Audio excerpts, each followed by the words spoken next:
Mesdames et Messieurs les chefs d'État et de gouvernement, Monsieur Peter Thompson, président de la 71e session de l'Assemblée générale des Nations unies,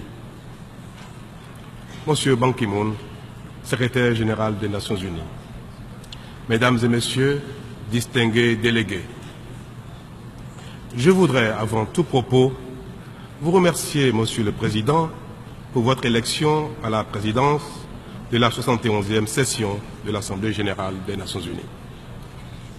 Je voudrais également rendre hommage au président sortant, Monsieur Mogen Lichthoff, pour la qualité du travail accompli durant son mandat. Je voudrais tout particulièrement saluer et féliciter le secrétaire général Ban Ki-moon pour ses efforts au service de la stabilité, de la paix, de la sécurité et du développement dans le monde. Le Bénin se réjouit du thème de la présente session intitulé « Les objectifs de développement durable, une impulsion universelle pour transformer le monde ». Ce thème répond pertinemment aux préoccupations de l'heure. Le monde a toujours su se mobiliser et s'organiser lorsqu'il se trouve confronté à des défis majeurs ou face à des menaces globales.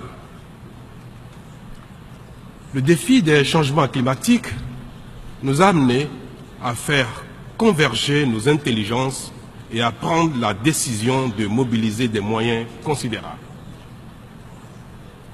Notre monde, tel qu'il est ouvert aujourd'hui, subira plus que jamais les conséquences de la pauvreté, notamment les mouvements migratoires incontrôlables et déstabilisants, si rien n'est fait. La pauvreté de masse est désormais une menace majeure pour l'humanité. À l'instar de la détermination qui nous a conduits à la COP21, il convient de mettre urgemment en place un programme global d'éradication de la pauvreté de masse.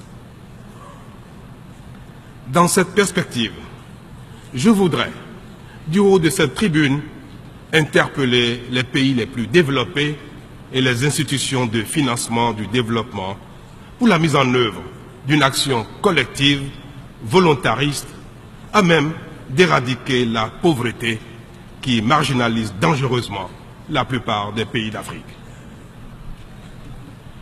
La communauté internationale en est capable et l'a récemment démontré pour empêcher l'effondrement de la Grèce et de l'Ukraine. Les efforts consentis n'ont ruiné ni les pays ni les institutions qui se sont mobilisés pour cette œuvre de sauvetage.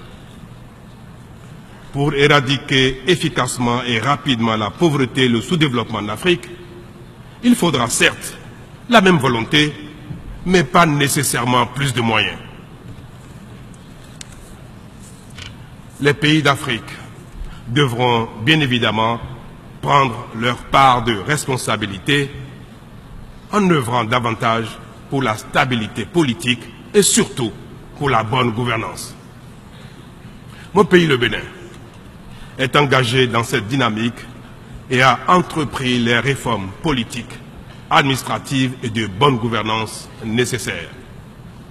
À cela s'ajoute la stabilité politique vieille de presque un demi-siècle et la maturité de sa démocratie. Toutes choses qui rendent le Bénin apte à réaliser les objectifs de développement durable pour peu qu'il bénéficie des appuis adéquats. Monsieur le Président, je voudrais ici affirmer l'engagement de mon pays à contribuer activement à la mise en œuvre des décisions de la Convention sur les changements climatiques adoptées à la conférence de Paris. Je signale que l'accord international sur le climat a déjà été signé par le Bénin et que le processus de sa ratification est en cours. Pour finir, Monsieur le Président, je tiens à dire que le Bénin reste engagé au sein de la communauté internationale pour la transformation du monde en vue d'un bien-être partagé. Je vous remercie.